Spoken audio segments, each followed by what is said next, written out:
Hello, everyone. Happy Wednesday. We've made it halfway through the week. We've If done it. you Congratulations. don't know, I'm Courtney. I'm Bri. This week, we are only slightly bitter that we don't have product to open. Just a little bit. But we've had so much fun watching everybody else open their product early. So we're really excited when we finally get to open ours next week. It feels so far away. It really, really does. And as you can see, there will be guest appearances from my dogs in this episode because my husband is on a work trip. So that means the dogs are allowed in the office because if I lock them out of the office, they'll be extra cranky with me. What has been, have you seen the video of the iconic that got pulled? Apparently both a Mickey and a Minnie have been pulled. I've only seen the Mickey. I've only seen the Mickey. Okay, that's what I thought. Well, before we dive into that, I do have to show you. Can I show you the cute little thing I got for my purse? Aww. This is not Lorcana related, but we're here for the girlies. It's Disney. It's related. So I got this from this cute little pearl charm thing from an Etsy shop. It's supposed to be for fanny packs, but this one I thought looked cute. It fits perfectly on there, honestly, too. Exactly. That's what I thought. But this one's cute. It's got like a Tinkerbell, these cute little mini keys, and these, as I make a bunch of noise, these cute little charms that I think look like war symbols. Yeah. So anyone joining is like, what the heck are you guys doing right now? I got a cute purse accessory. That's all you got to know. And if anyone wants to know the Etsy store, I'm happy to share it to you. So just private message us and I will share away. All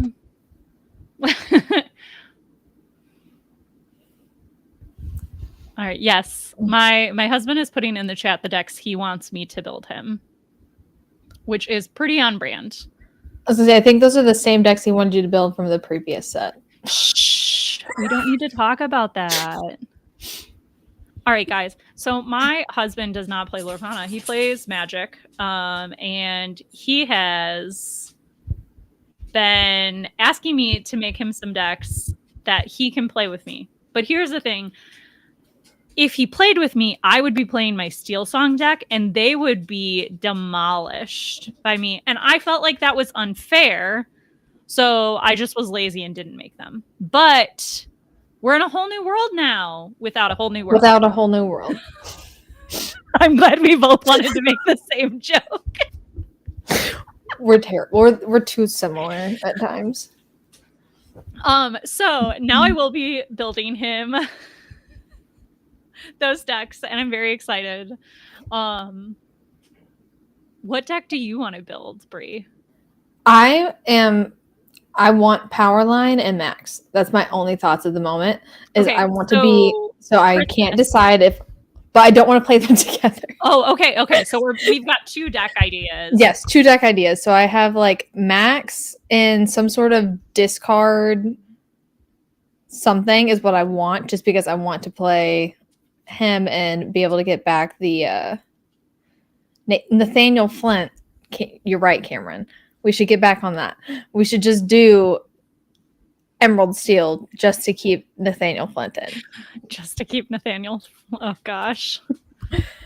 And then we can go into Powerline, and I really want to try the Ruby Amber because we already kind of were tweaking with it last set, and it wasn't quite there, but Powerline is stupid good.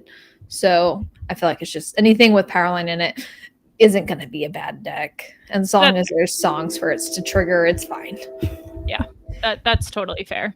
I'll still have Powerline in my Pirate's Life because I like the cheekiness of Pirate's Life. Like, give me.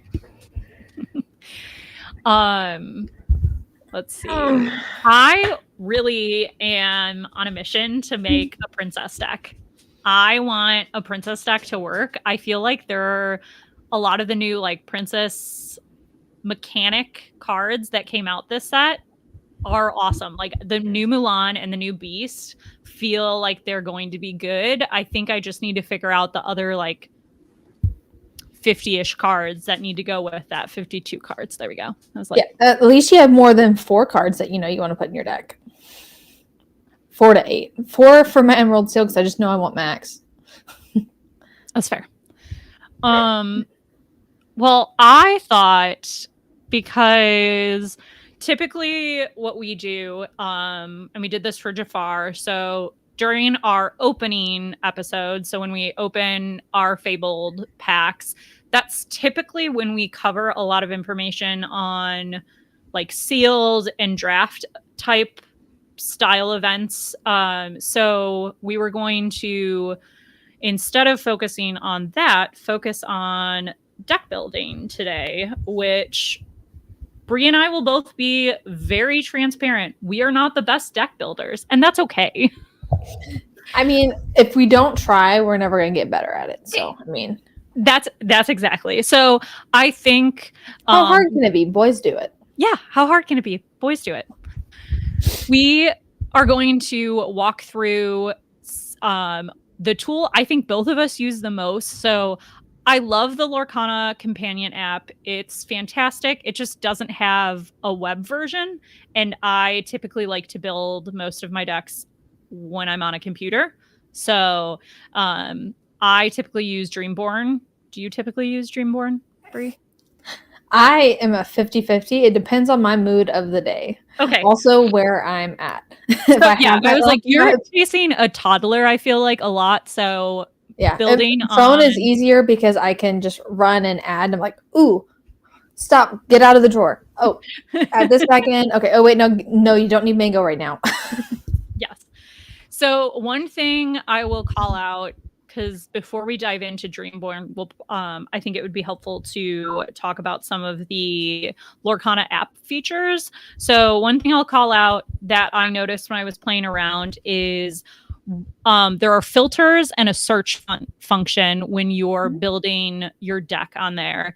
And some of the things that like intuitively I wanted to be in the filter section are actually in the search section. So if you are trying to build your deck and you're having issues like filtering your cards down, instead of going to the filters, search, and that should solve 90% of your problems. Yeah, the search function on there I think is what I use more than even the filter. I'm just like, go here first, and then if it still doesn't, then at that point, if it doesn't find what I need, then I'll go through and add filters. Exactly. So we I'll do like a mix of both. Like sometimes I'll build a deck like all 60 cards from scratch. Other times I will actually like take a deck that I'm like, oh, this looks fun, but I don't like these few cards. And both of those are very good options. Sorry, my camera was slowly falling. I feel like we're in a very interesting turning point in the game because it's essentially like going back to set 1. Because we just knocked out a bunch of cards, so now there really is no meta. Yeah, it's definitely going to be a nice, everything kind of got thrown into back into the bin, and we're just kind of restarting. A nice little reset refresh. I think of the decks that were popular at the end of set 8 that we potentially will see again in set 9 and post rotations. The like, I don't know what people were calling it, but it was like the discount Steel Song, and it was essentially like an aggro amber steel deck with the rhino. Yeah, with the rhinos. So I think that that's a pretty fair bet that you'll see at least a handful if you're looking at events in the first few weeks before like the meta is really fleshed out. I think it's fair to expect. Also, Churnadog, really, aside from the churn of Churnadog, really there's not much changes. Not much of it, if any of it I can think of off the top of my head, even got rotated out. I think it's all pretty much still in. That pretty much that whole deck is pretty much intact. And then the other one that is intact but has some different tech in it with the new cards would be Blurple, so Sapphire, Amethyst, and what was the other one? There was one other one. Steel Amethyst. So the build will obviously be pretty different because we have the bounce package is gone, but I think we were seeing a shift, not fully away with the Into the Unknown. There was already, and at least around us, a lot of the bounce was already kind of coming out. So I don't think it's too surprising. Liam or Aaron have found the princess emojis, and I think that they are now enthralled.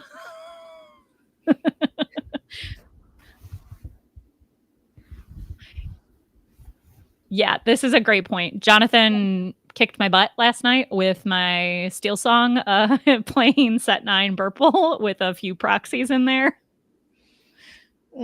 Much. I love this. So yeah, let me share my screen and we'll kind of walk through the different features of Dreamborn that I think are really helpful when you're trying to build a deck. For people that aren't totally comfortable with building a deck on your own, there is a really great function on Dreamborn where you can literally just go to decks and it'll start at like the most popular decks that are on Dreamborn and have been liked the most, looked at the most. I don't really know which they pick to say that they're popular, but it's probably a mix of those. Watson says hi, everyone. He's a good boy. He is a good boy. He's just not a good boy when he is barking at nothing. But they're defending me clearly from something. They must protect from the wind. Something's coming out of the shadows. That is honestly my biggest fear when they bark at nothing. I'm like, did you find a ghost? I hope not. We read too much fantasy novels. This is also possible. Did Watson make Cashew start barking? That's always I always feel bad when someone else with dogs can hear my dog barking because I just assume I start a howl. Forrest and Stella are still down, but they are trapped, sounds like, still in Deckard's room with fair. The boys. So we will pick the other piece here is like you can go to trending videos with decks with videos, not videos with decks. So if there's like something you want to look at and actually see some like playthrough, it's a good thing to click here and kind of check. It'll also do anything you follow or favorite. It will go under those, and the same with my decks. If you build something, you can always go there to find it. So, Bri, what colors do we want to make first? And by colors, I mean ink. Let's go. Let's just go with the amber steel.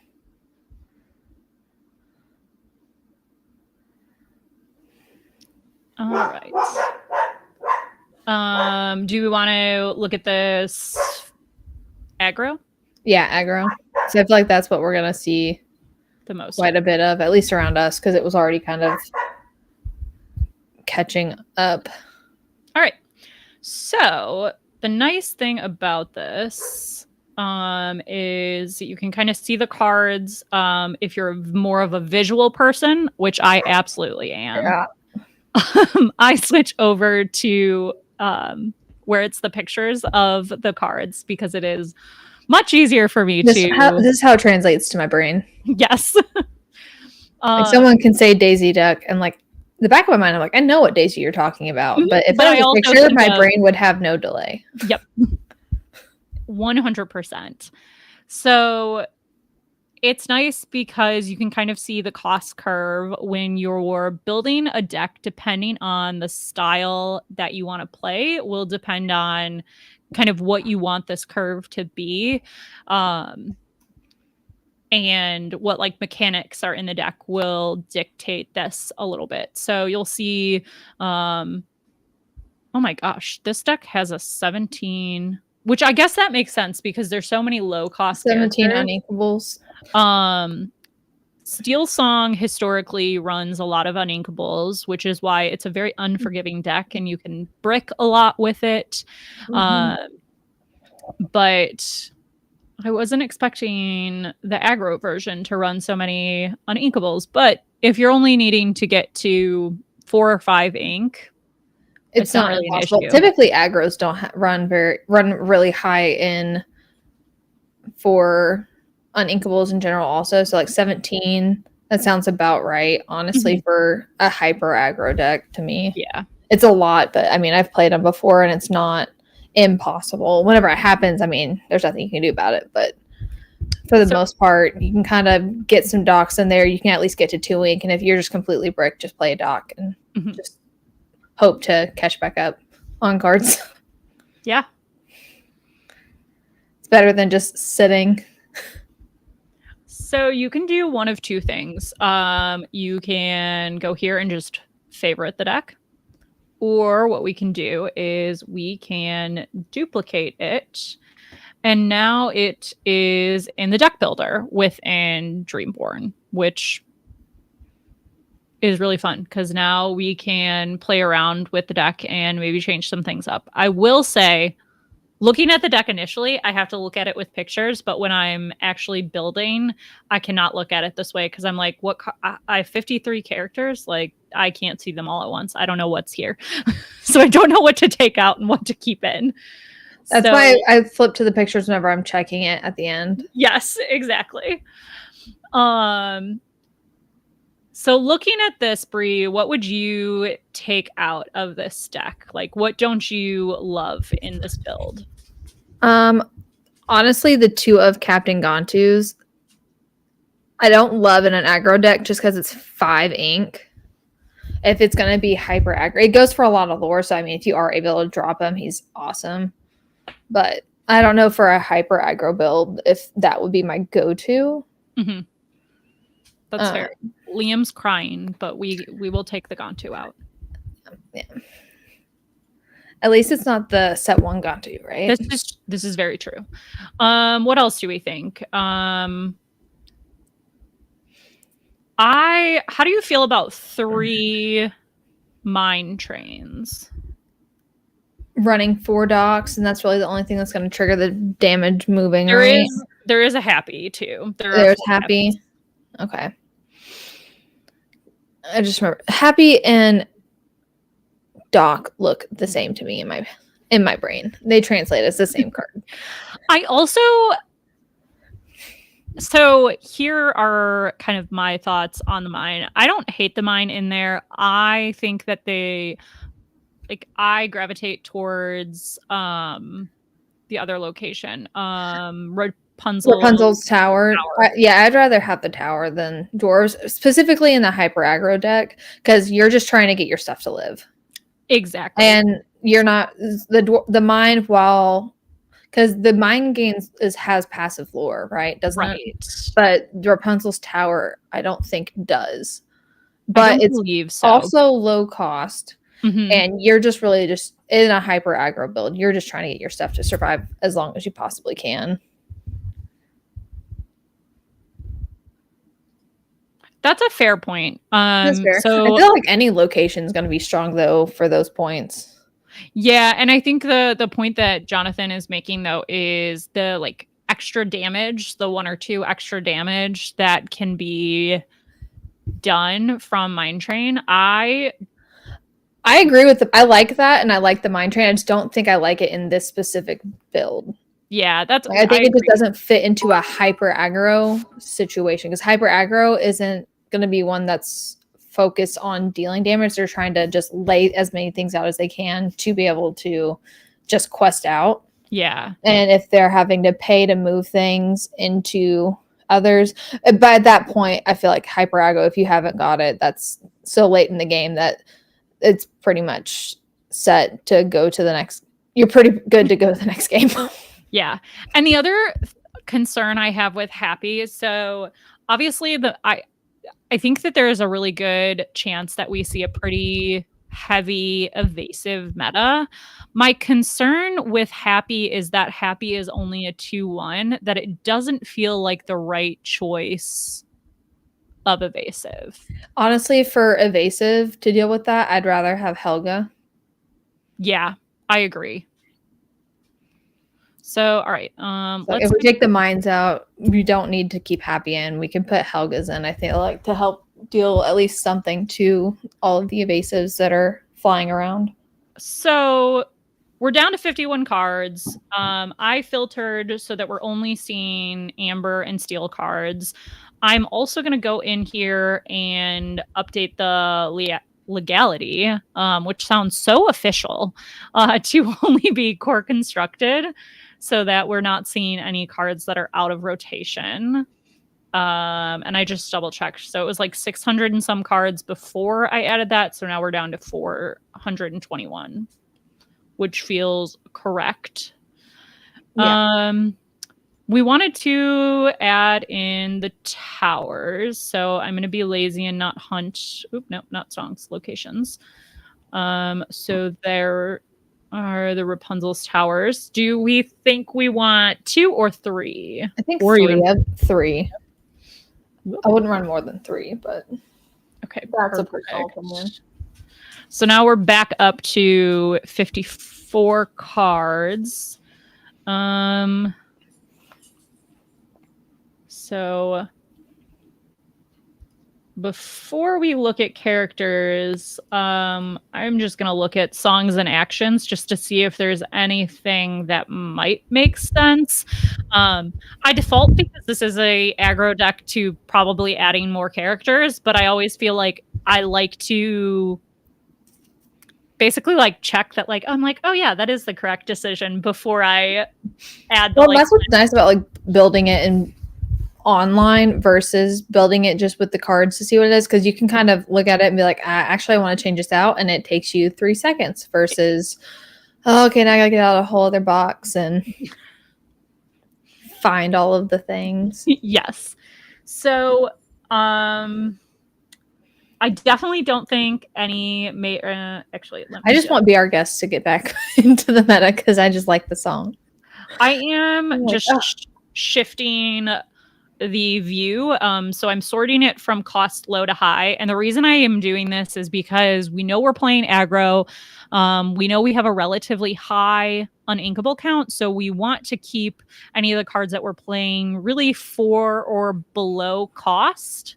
Or if they're a sing together, that's a possibility that we could play that. But the likelihood is kind of iffy. So wanting to make sure that we don't run into a point in the game where we've got high cost and not enough ink to play it.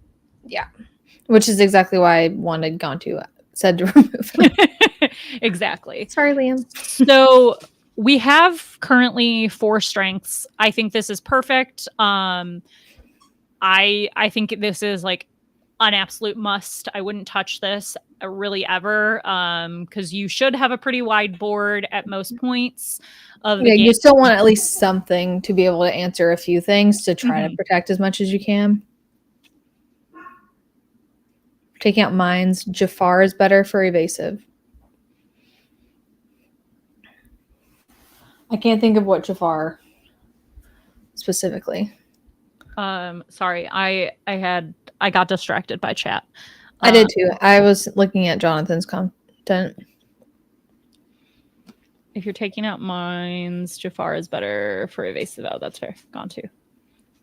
Oh my gosh. Who let this person in the chat? We should ban him. Bot, get on it. Program the bot to start kicking people if they post too many bad puns. Yeah. people that would be gone first would be Jonathan and Cameron. 3/2 evasive on your turn is the. Can you pull up the Jafar? Yeah, absolutely. I will in 1 second. Do we want any other? I don't think. Let's look at characters and maybe come back to add something because, okay. Characters. I think we want to look at some evasive. So we'll look at that. This is the one. Oop. I did not mean to do that. Oh, I guess that one's inkable. I was thinking Helga Sinclair because she has the Challenger 3, so she's a 3/4. Mm-hmm. But he still does the same amount of damage. He just won't last as long, but he still is evasive.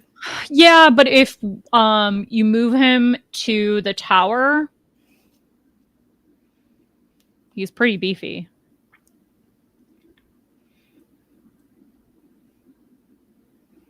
Yeah.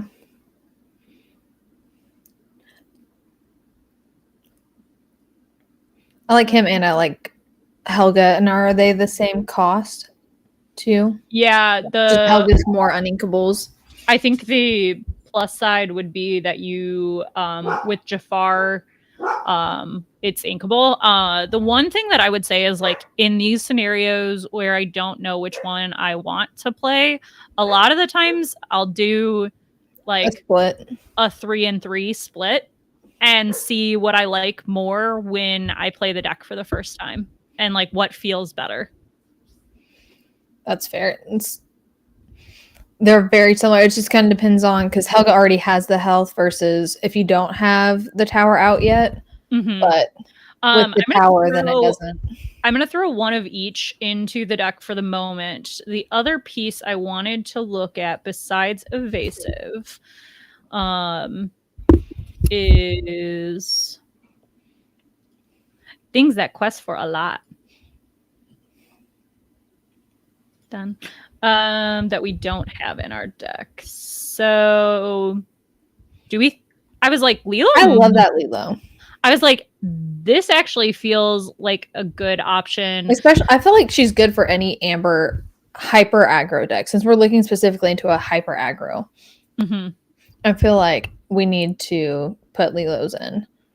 Solely just because, like, then if you hit a point where you're like, oh man, I don't have docks, I'm running out of cards, at least if you have Lilo in your graveyard, you're still able to throw her back out there. I would agree with that strongly. Nathaniel Flint does not fit into this build. I'm sorry.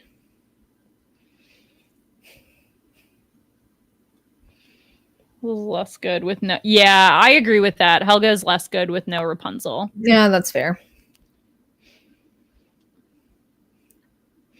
I wish she was a Challenger 4. Just make her just crazy beefy. I just want her to be able to deal with the shark. Just make her a 5. Make her a 5-0. I don't care. This would be, I think, as the meta goes on, I think a card that you'd want to keep an eye on in this deck. I don't think if it makes sense to like.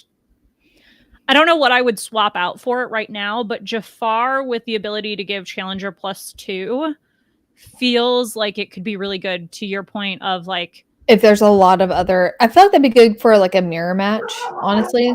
Mm-hmm. And you're just trying to, okay, I need to boop some of their things.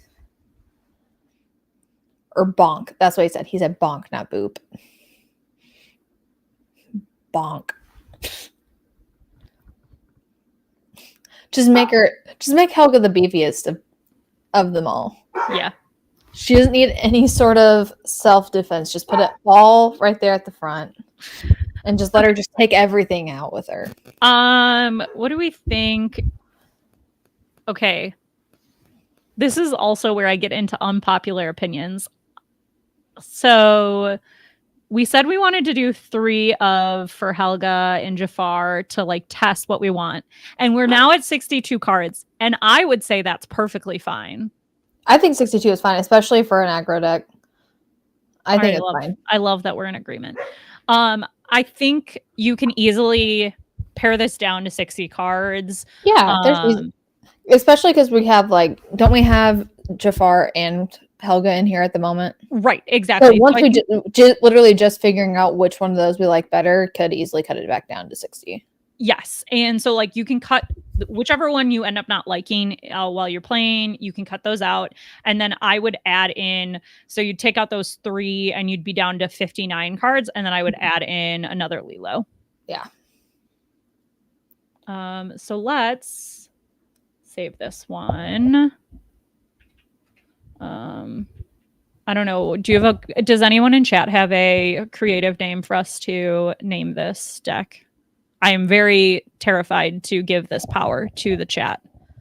Oh gosh. No, knowing who we've seen in the chat, I'm scared. Exactly. I'm very scared.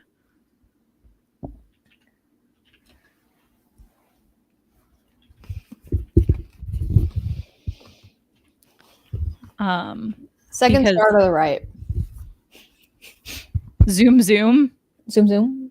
I don't hate that. Ka-chow. We can manifest our Pixar coming in. That's also. I'm gonna be boring though. And just be descriptive. Aggro. It's also nice because you can save it into different deck types on Dreamborn as well. So you can if you have a bunch of decks in there, say you're going through and you're going to go play in some Infinity, you want to look at all previous decks you have of also aggro. Can we talk about the fact that I would have called this a budget deck a few weeks ago? Oh, for sure. And now it's well, these are the cards we have. Except now the Tianas and the Goofies have been rising. Yes. Ringo. We'll save that's funny, Jonathan. The other fun thing that you can do here is that I love because I never want to write down my deck list. If you need to export a deck list, you can absolutely do that. Yes. You can export an image as well, which I also love. Yeah, PPG accepts the image and they accepted the full list for whenever they're doing for the DLCs. And then you also had to upload a physical image of your deck. We don't need to talk about that part. That was difficult. So yeah, if you go to the registration sheet, this looks really wonky right now, but I promise it prints very pretty. And is exactly what you need when you have to submit a deck list. Pretty much most stores that you go to, if they have printed paper deck lists, it's just blank. They just live off of there. Also this, I do not have good handwriting either. So that is another reason why I enjoy printing it versus trying to write it. I get super picky with my handwriting, so I'll want it to look really pretty and I'll want to make sure it's all legible. Yeah. And I'll be like, oh, I need new paper. Hold on. All right. Anyone in chat have any combo that they would like us to build out? This one will be crazy and we'll build from scratch.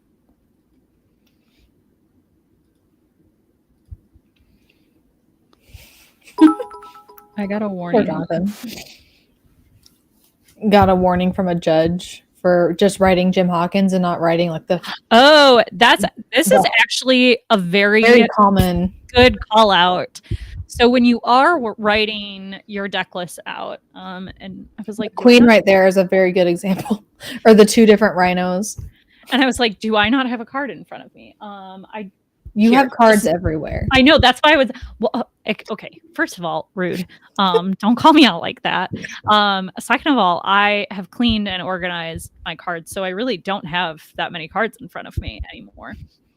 But a great example of why you need to write out not only the name but the sub name on your deck list if you ever write is, for example.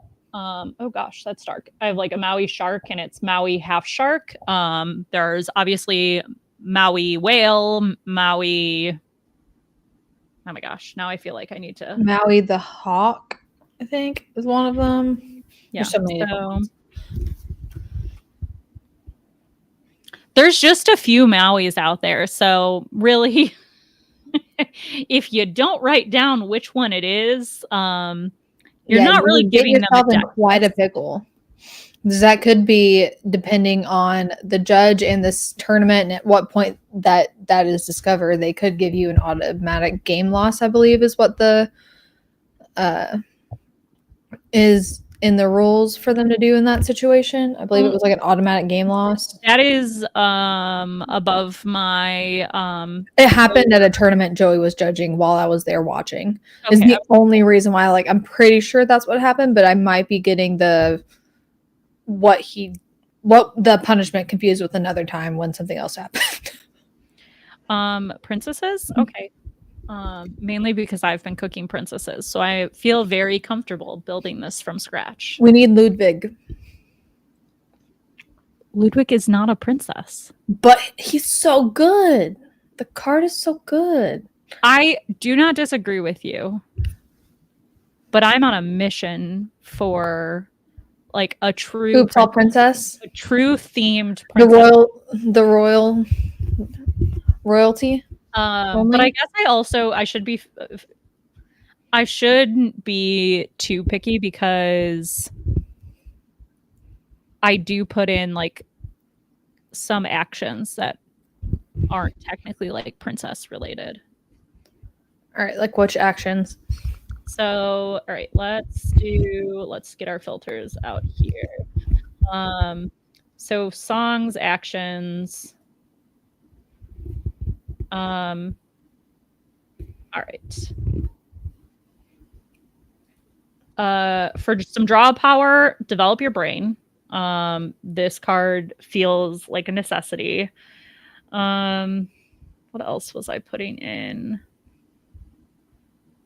I lean towards, I don't hate one jump ahead. I just get nervous because I like seeing the card that I choose to put in my inkwell. Like that's like my big.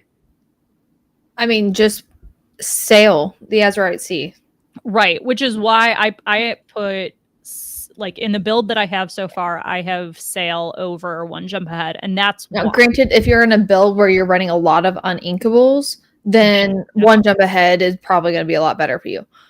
With it being uninkable also. So it just kind of depends on, I think, what people are looking at, because one jump ahead was great at the beginning. And it still is. Like, it still is a great card, and I, like we were saying at the start, not really knowing, like, I don't know what 60 cards are going to end up being like the cards in this princess deck, but I do think the princess build is viable. I think there's a world where maybe All Is Found. I think you just want to play your All Is Found Enchanteds.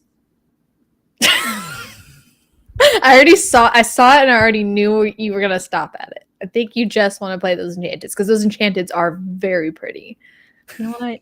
I don't need your hatred of my love for playing Enchanteds. So, okay, backstory. I'm gonna hide this for a moment for this story. So today someone posted in our team Discord a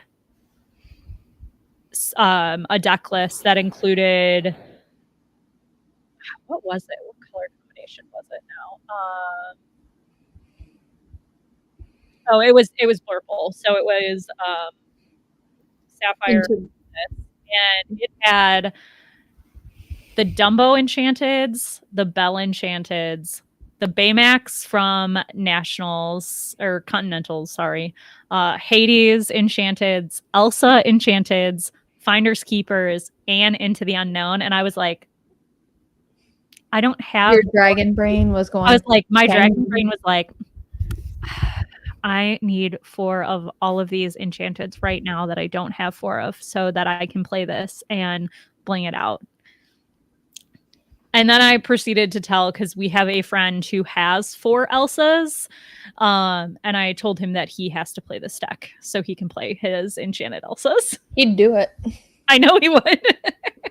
I was like, I immediately go, Randall, you must play this. Okay, back You would to do it solely for the flex. exactly. So yeah, I do kind of want to play All Is Found purely because I have the Enchanteds, but I also feel like there's better options on turn 5. So that's why I'm not sure about it. But what I like to do and tend to do when I'm deck building is I will throw like, if I'm not sure if I want a card or not, I'll throw like a one of into the deck. See what else you have on that curve and if it and fits. then basically adjust once I've put everything in there and I'm at like 72 cards and I'm like, we cannot play with a 72 card deck. I go through and I like go full goblin brain and I'll just go through and I'll add one of. I'm like, oh, I like this card. I want to try this card. I want to try this card. Yes. And then I just send it to the chefs in the kitchen, aka my husband and Kyle. And I'm like, hey, I like these cards. I want to do this. And Kyle will text Joey on the side, what is she wanting to do? And is she serious? That's fair. The two other, well, I guess I would say 3, that I think could be played in this deck, but once again, I think there are just better options and they're not totally necessary because of character cards that do similar things would be Down in New Orleans, Look at This Family, and Circle of Life. My thought though on Look at This Family and particularly Circle of Life is I think if I'm spending a turn doing a Sing Together 8, I have lost the game already. I saw Down in New Orleans. Joey was telling me it was really, he saw it in a build with Powerline in a Ruby Sapphire build. And that also intrigued me because I was like, ooh, Ruby Sapphire is no longer oops all items. This might compete with my brain better. I can't do oops all items. I did it. I think I have Hunter Burton whenever I had the 2-month-old on me, and everyone else also did it that same weekend, and it was not my favorite. I am not Remington. It does not fit my play style. I like just throwing things down, turning it sideways, and saying go. Which is funny because specifically whenever I have a child on me, I'm like, I just want to turn stuff sideways. So it's so funny because yeah, you definitely, out of the two of us, you are more likely to play aggro. Mm-hmm. My brain does not compute with aggro. I don't know if it's broken or what, but I struggle playing aggro. I feel like I have a really hard time with like card management and aggro.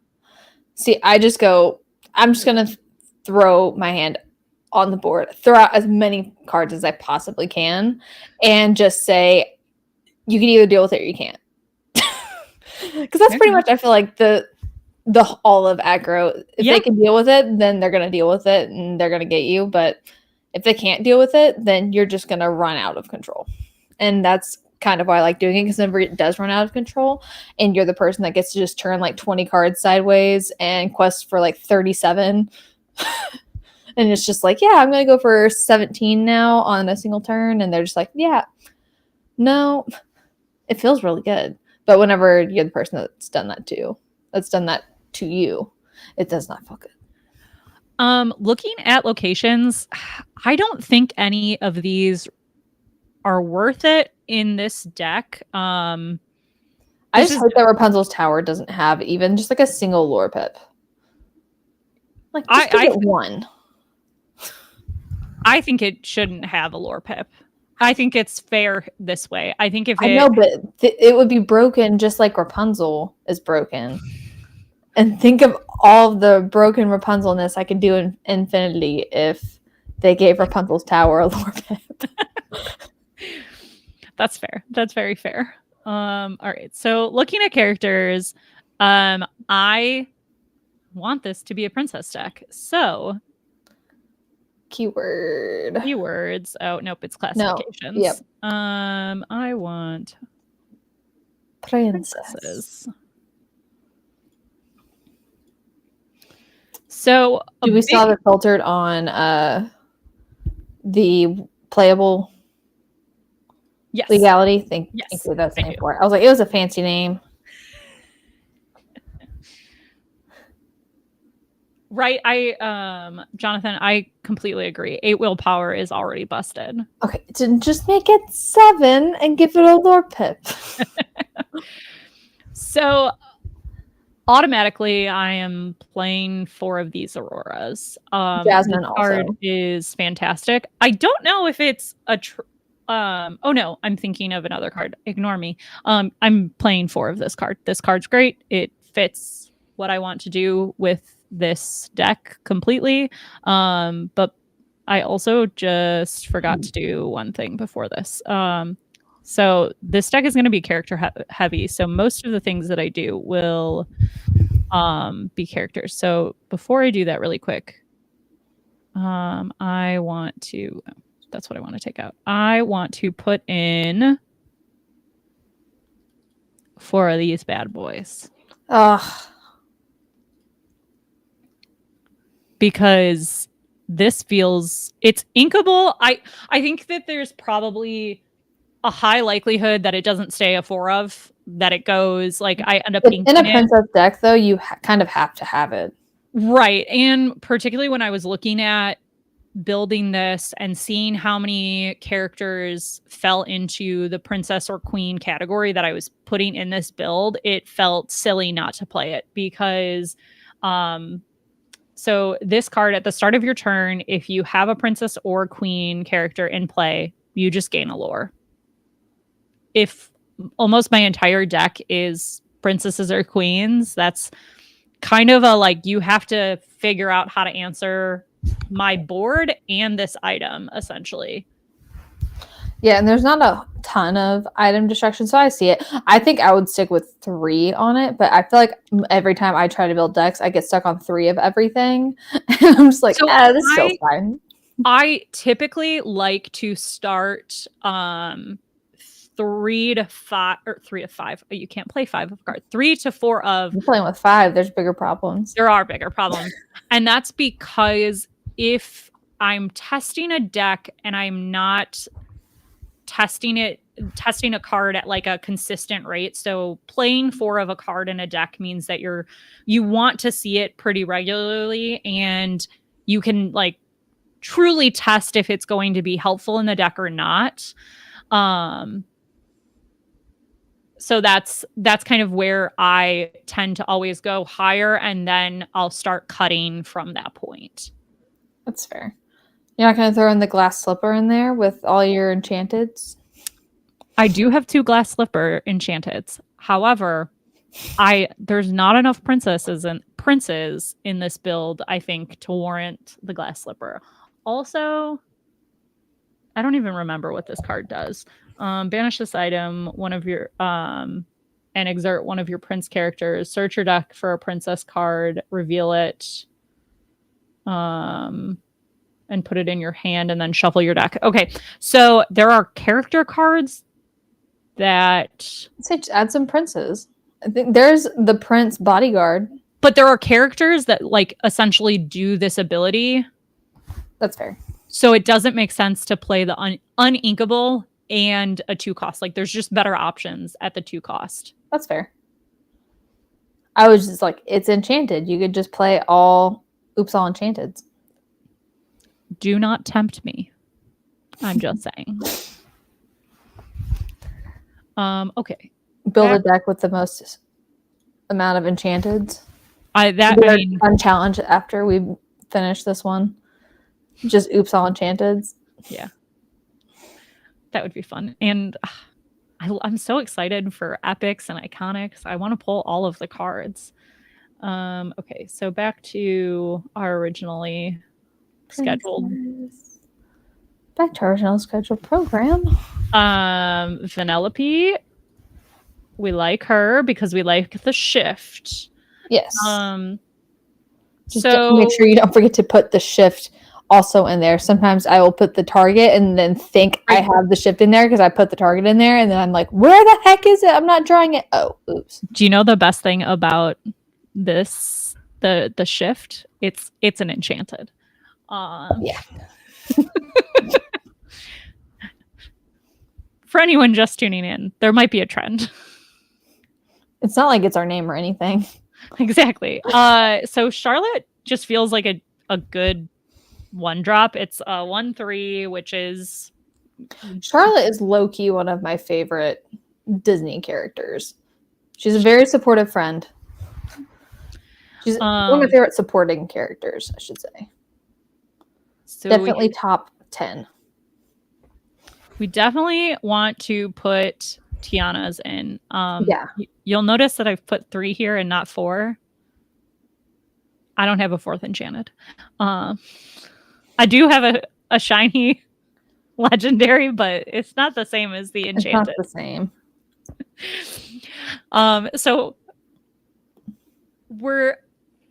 I don't know if you were if I told you about this, but I was working on my deck before going to Arkansas, and I only had 3 Along Came Zeuses. And everybody's like, why are you on 3 and not 4? And I was like, well, I only have 3 Enchanteds. And they're like, that's valid. Yeah. Do you need to borrow one? And I was like, that'd be nice. I think I did just play with a shiny, the foil version instead, though. The one sad card. Yeah. Yeah. I was talking to our good friend Matt Okamoto, and he was telling us before DLC Fort Worth, I believe, whenever he was in town, because I was building my deck at the last minute, as I do, and the night before at like midnight, and I had like a mixture of foils and non-foils, and he was telling me the art of like highly competitive players that can like look at your hand and they'll have it memorized, and if you ink one that's non-foil, but they knew you had a foil one in your hand, they're gonna know you had 2 of them. And like them being able to remember things like that. And I was like, oh, that's big brain. That's big brain. I need to take notes. So I don't know if it was Oki or if Kyle told me that. One of the 2 of them told me that as well. And I have since, I'm like very, very cautious when I went to all non-foils just so I didn't screw it up. Well, because he said that, and I was like, then I got paranoid about it. I was like, how many times have I played against Kyle and he's been like doing this against me? And I had no idea, but that's really what it was. I am super reading my mind. I am super cautious about when I play now, and think about that fact that if I am playing with like a mix, I make sure if like I've showed my hand and they haven't seen one of them, that I like ink or play with the one they've seen versus not seen. I think I see one of our friends in the chat that lives far, far away. I haven't seen in a long time. But I can't remember his Twitch name. But I think that might be Jeef the Beef. Oh. All the way from Australia. We love you. Thank you. We love Sarah. Okay, I was building things. We are building decks. We are focusing today. We are on track. Mulan. Yes. So this is essentially what I was talking about with why I didn't think the glass slippers were necessary, because with Mulan's ability, you get to look at the top 4 cards, reveal a princess character, and then put it into your hand, and then put the rest at the bottom of your deck. So yeah. Also, Moana got reprinted as well. Yeah. And this is how you protect princesses. And because there isn't a ton of removal right now, Moana feels really good, and also is where I think makes this deck a lot. Yeah. Aurora, the 5-drop Aurora, that one. I want more things that do the same thing as her. Just because only having 4 of her, because what's great about having her out is whenever you get 2 of her out. Like 1, okay. 2 though, because it's all your other characters. It's essentially like Cogsworth. I feel like I'm gonna be the person I hated when Cogsworth was meta, because all of a sudden everything loves Cogsworth. Oh, I hated Cogsworth so much. I played Sapphire Steel solely just so I could play Cogsworth. One thing I will call out is I only have one Aurora, so that's why I put in all of the like regular versions of her. And I got that one. That was the last first chapter Enchanted that I needed, and Mo and Mandy actually gave me this Aurora so I could finish my first chapter cards. So that one's extra special to me. My Aurora story was whenever stores were buying bulk of Lorcana because the product was still so hard to find. So I took in probably a good like 4,000 cards of just bulk of commons and uncommons, and got like $300 cash for bulk. Yes, I remember you telling me. Cardhaven and bought it, and then bought some other cards with what was left over, and I was like, yes, I have won at life.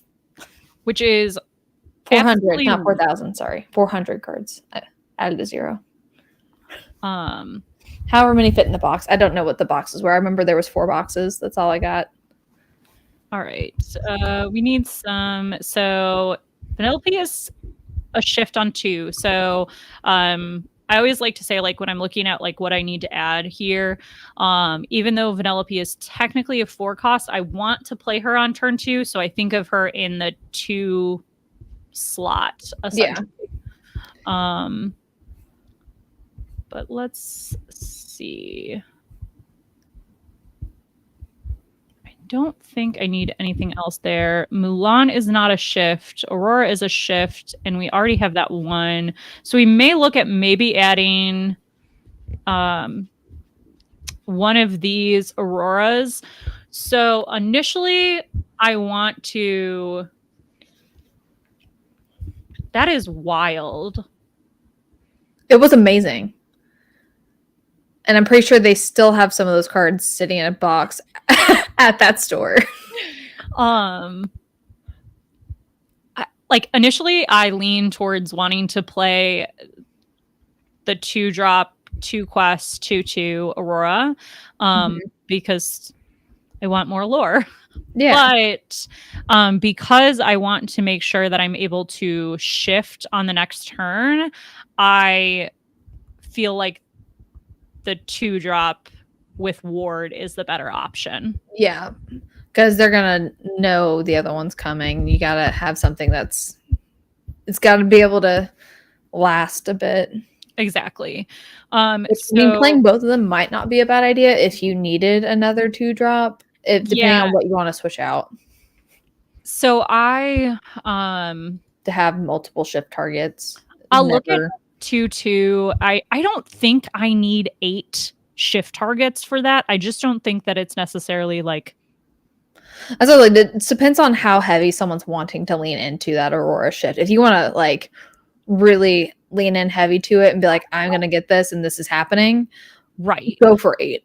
So if you like, a good way to think about it is if you think your sole win condition is that Aurora, you want to do everything in your power to get that Aurora out on the board and like be able to shift her early in the game. Yeah.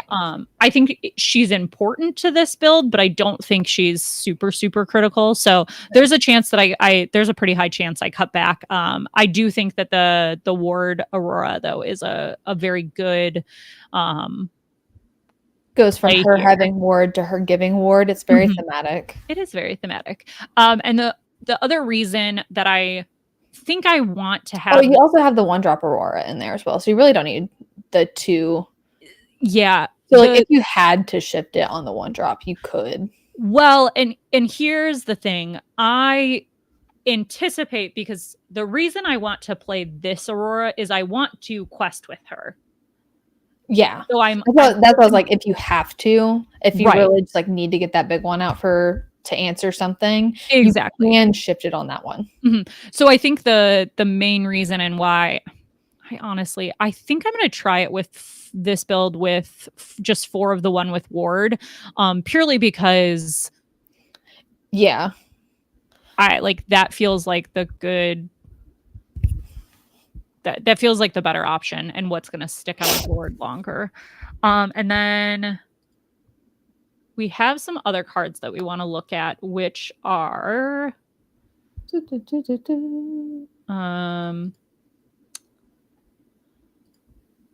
keywords here. I want classifications. I will remember the correct thing.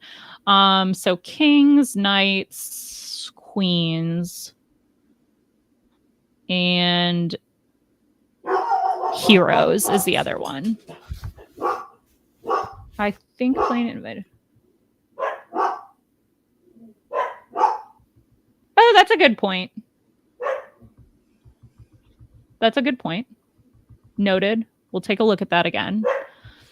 This is why I send them the list. What did you say? I said this is why I send them the list. Exactly. Yeah. I'm like, oh, this card would be cool. And they're like, okay, see the prince right there. That's the one I was thinking of. The 05 bodyguard. Mm-hmm. Haha. Knew there was a prince that was low cost. I just couldn't remember exactly which one it was. So I don't hate this card. I just don't know. I feel like I need the bodyguard mechanic. I want it to be I feel like it just needs. It's not quite there yet. Mm-hmm. It's great in the aggro builds though that I like to play though, because then it's just drop a few bodyguards and my Daisy gets to survive a little bit longer, hopefully. This is the 2-drop that I wanted to add and why I pulled in queens and heroes. So when you have another hero character in play, this character gets +1 lore. And, a great thing about the princesses, they're all heroes. Yep. Which is also, you could do princesses instead of... Aurora is very good, so you want to do the Sapphire Amber, but if you are not set on Amber, you could still do Sapphire Steel and throw some Phil in there, and Phil would also help protect your princesses as well.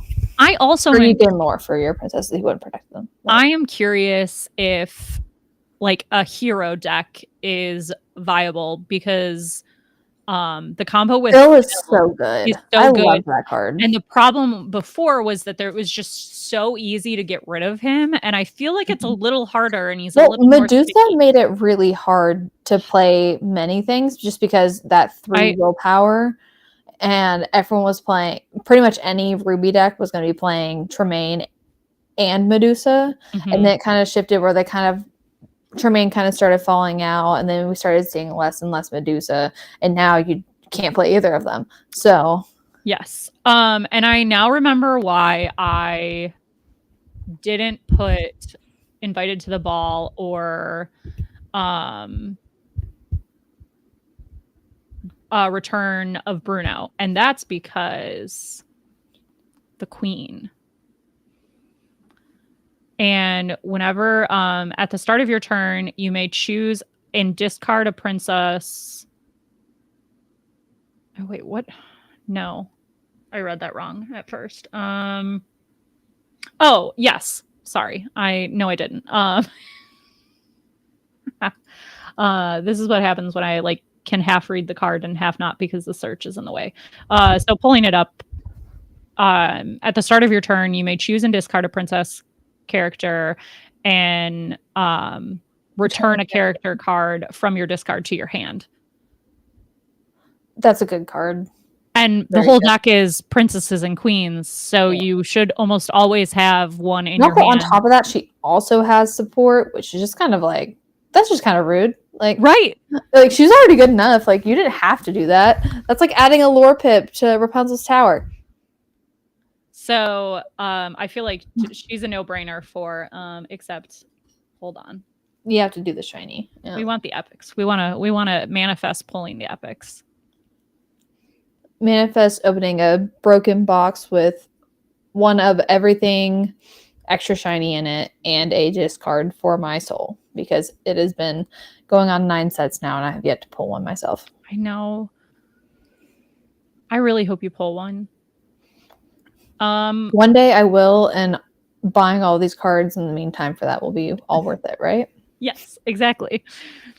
The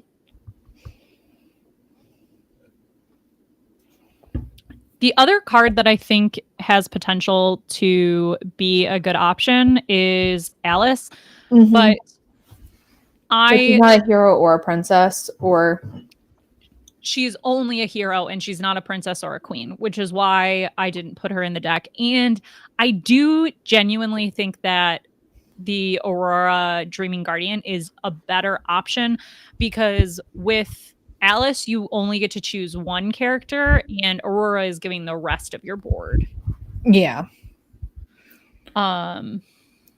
Just what's better than playing one Aurora? It's playing two of them. Exactly. And then I put Kita in, which I kind of just tossed this in and didn't even say anything about it, but she's great because you anything with Ward is great. Well, yeah, she has Ward, but then you can look at the top two cards of your you exert her, look at the top two cards of your deck, put one into your Inkwell face down exerted, and the other on top of your deck. Which great ramp card. It's essentially develop your brain. Yes. But on a body. On a body. And I obviously there's a pretty high likelihood because she's like you can't play her until 4. So hopefully you're able to ramp once or twice and then can play her a little earlier, like a turn or two early. And she sticks around for maybe 2 turns, but I think it's more likely that she's only sticking around for 1. But because she's a 3/3, that doesn't feel bad because like you've played her, you've gotten to use her ability, and more likely than not, when somebody is having to banish her, the only way they can banish her is also banishing their own character in the same way. So it doesn't feel like a bad trade. Yeah. Honestly, I was thinking about just maybe seeing her made me think of maybe because I have my Blurple deck built at the moment and I have Gaston developed brain in there, but it felt too slow because it's not until turn 6. And so it's wanting to switch him out with something, she might be a good substitute. Yeah. No thoughts here. It's just it's shiny. It's shiny. Whenever this character quests, your other hero characters get +1 lore. Like, yeah, absolutely. That feels like a no-brainer to me. Fits too perfectly into the everything. And we will be adding 4 of these because we are manifesting that somehow I'm going to magically pull 4 of them. Broken box. Just broken box. Rip all of everything we ever need out of the boxes. And as you can tell, we've made it to basically the end of the character list. And so I think there's a world where you play Baymax in this deck. It's not a hero, or it's a hero, but it's not a queen or a princess. But maybe Baymax is a princess. I'm just saying, we can make it. I could make a princess Baymax. Baymax gives princess vibes. Exactly. I was thinking as a 2 of. I don't think it's like. I essentially think it's like a win more con. So, or like your opponent thinks you aren't catch them off guard. Yeah, like you don't have it like the game on board. So all of a sudden you play Baymax, he removes damage, and you get the lore for the damage he removes. So it just feels like maybe I am trying to replace Rapunzel in my brain, but it feels good. Then, as we can see, I have to figure out how to get rid of 10 cards. I think an easy choice is going down to 3 Queen Sensor Cores. Yeah. There's also probably a world where we go down to 2.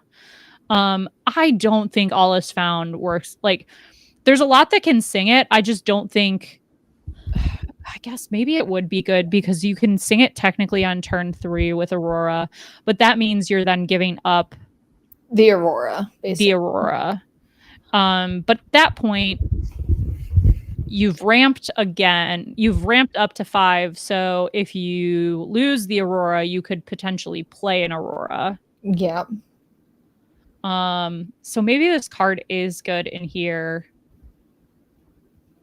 And I've now removed one card and added a card, and you see where the problem comes in with me building things.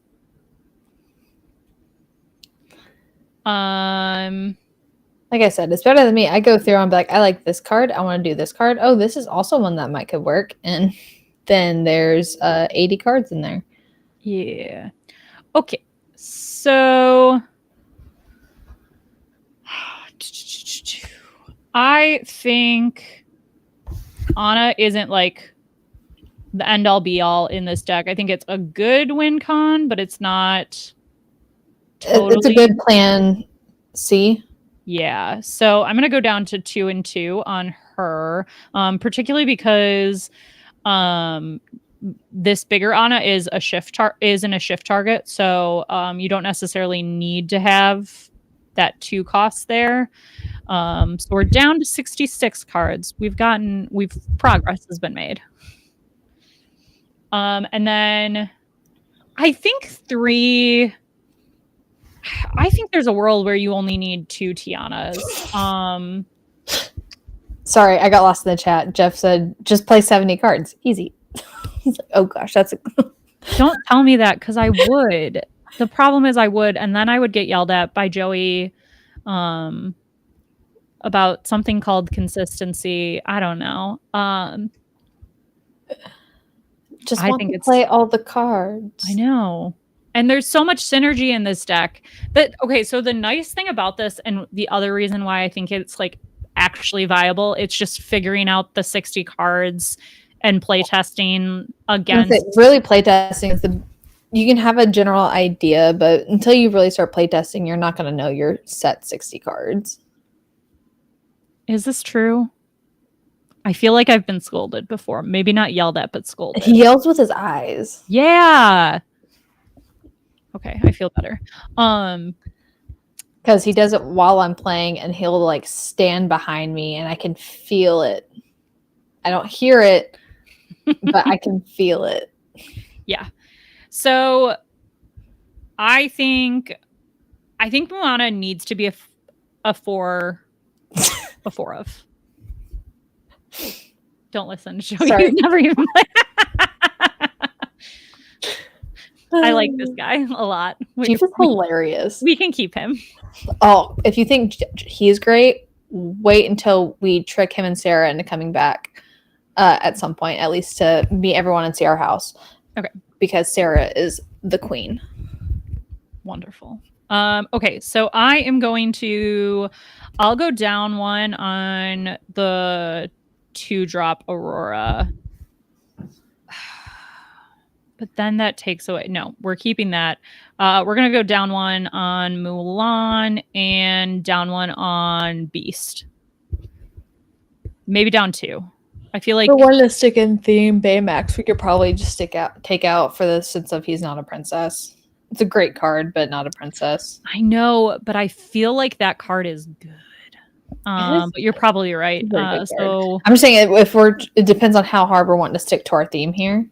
If we're really wanting to stick in that it needs to be princess, then Baymax is not a princess. All right. You are. If you cut the Annas down, then the heroes don't matter. Now I've cut down the Baymax, and we're only at princesses basically. Yes. Except for Beast, but Beast helps our princesses, so he's okay, and he's a hero, so he plays into Anna as well. I like this.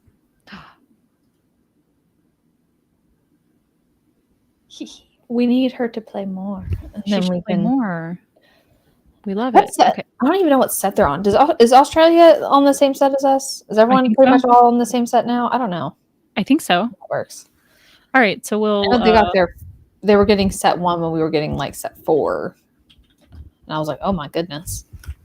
Because the delay, it was hard for us to get stuff. It was really hard for anyone else. This feels mid-range. Yeah. Cool. All right. I love it. We've built 2 chaotic decks. One is much more meta than the other. But I'm telling you now, I think there's a world where we see princesses. I mean, none of these cards are bad. Well, none of them are bad. And then I think it's definitely viable. I think the other piece that I look for when I'm deck building is I don't have to have like 5 cards for a combo to go off. Like I want only to depend on like 1 or 2 things for it to be good. If I need to get like 3 to 4 cards, the odds of me being able to do that consistently every single game, not great. So I'm very excited to open Fabled product. I need the dopamine. I do too. I have been really good. I have not bought packs in a very long time. I bought. Don't ask me how long that time is, but it's been very long for me. So like I'm like a week. No, but you're also we're doing League, and so you get packs. So there's no reason. There's no reason to buy packs when you already have all the cards and you still get packs. A dopamine hit every now and then. But we have identified somebody at League who has been sucking my luck away from me. Banned. Sucking everyone's luck away. He's opening it all. He's taking it all to himself. 2 Enchanted in 1 season is what I'm supposed to do, not you. It's rude. It's rude. It's unkind to share it. Even though we love Ricky and we're very happy for him. But also rude. I wanted that Enchanted. He opened also now I'm going to try to trade packs with Ricky at every event. I think it's a good point. Like, okay, also, I hope Ricky, which one do you not want to trade? Enjoys the fact that I have my I love Diet Coke, but I'm drinking water out of it because I haven't drank enough water today. So I'm trying to be an adult. I'm also drinking water because I need to hydrate. So next week we will have our normal stream on Wednesday. I don't know what we're going to talk about yet. We'll figure something out. Maybe someone will come hang out with us. Maybe we'll get lucky and RB will be like, oh, just kidding. Yell's boxes just got here later than everyone else's. I would love that. Manifest. If you're listening, we'd love that. I also have been working on a puzzle because JD. I feel like I need. Rebecca Quest posted videos and pictures of her and her kids doing the Lorcana puzzles, and now I want the Lorcana puzzles. I'm like, dang it! I thought I was gonna get out of. I was like, oh, I don't need puzzles. I'm not gonna get them. Yeah, so I have, and I have all my Disney puzzles I put like on the shelf with all of my Lorcana stuff under my books, and so now I'm like, it would look really good right there. Lorcana. I have the Disney Ravensburger Castle Collection puzzles, which I am obsessed with. They did 10 castles, and they also did like journals with them that are really pretty. I actually have a bunch of those too. And I love them. The problem is the first one sold out before I could get it. It's Cinderella's castle. And the only way you can get it is on eBay now. And would you like to know how much people are selling it for? Too much monies. $300. Too much monies. They were $30 puzzles. That's a maybe it was a typo. Maybe they accidentally hit an extra 0. Seriously, I don't think so, considering how many are listed at that price point. But it's rude. So I was working on Elsa and Anna's castle. That's fair. Because that's the second puzzle in the set. And I decided a while ago when I got them, I opened that one and started doing that one and then got distracted because I have ADD and never finished it. So now I'm like, oh, I need to actually do this. My mother-in-law got me all the Thomas Kincaid because she knew I like puzzles. So she got me the Thomas Kincaid Disney ones, but like all the Belle ones I have. Mm-hmm. And then a couple other ones. Those are so pretty. But it was funny. I was giving JDZ a hard time because he did his puzzle that he got from the Gen Con event on a live stream in one sitting. So it took him, but it took him 24 hours, and I was giving him a hard time at rookie numbers. At 21 hours. I was like, if you finish by 22 hours, that's roughly a minute and 1.3 minutes per piece. And he's like, get out of here with your math. At least you didn't break him. I harassed Liam into oblivion. Yeah, so I watched Liam and Aaron posted a video of the actual event, and they got to do the puzzles with speed puzzlers. Oh, I want to be good at puzzles like that. I get too distracted. My brain will start. That's how I calm my brain down, though. Is like, or I'm like, I can do a puzzle, but then I'll start getting really tired. I'm like, I like to take a nap. Actually, I love puzzles because I work in a job that I stare at a computer screen all day. I play video games. I stream. So I'm staring at a computer screen too much. And I like puzzles because it's no screens involved. So you can listen to a book while you're doing a puzzle and your brain is fine. Exactly. You know me too well. Not that I started reading the 20 plus books series that you got me looped into now. I can't wait for you to read it all. I'm already addicted. We are almost at an hour and a half. So I figured we will let each other go and thank everyone for watching. If you haven't liked and subscribed, please like and subscribe our videos. I also found out that some of our videos on YouTube had the comments turned off. So I've turned them all back on. So if you that makes so much sense because I went to do something one day and it was not letting me do it. And I thought I was just not understanding YouTube. Nope. Oh, wow. I haven't been on YouTube in so long, apparently. I didn't know. I don't know how the setting got set to like default that it turned off, but they're turned on now. So if you want to watch any of our older videos, you can watch them and comment on them there. And we appreciate everybody. And we will talk to you all next week. Bye, friends.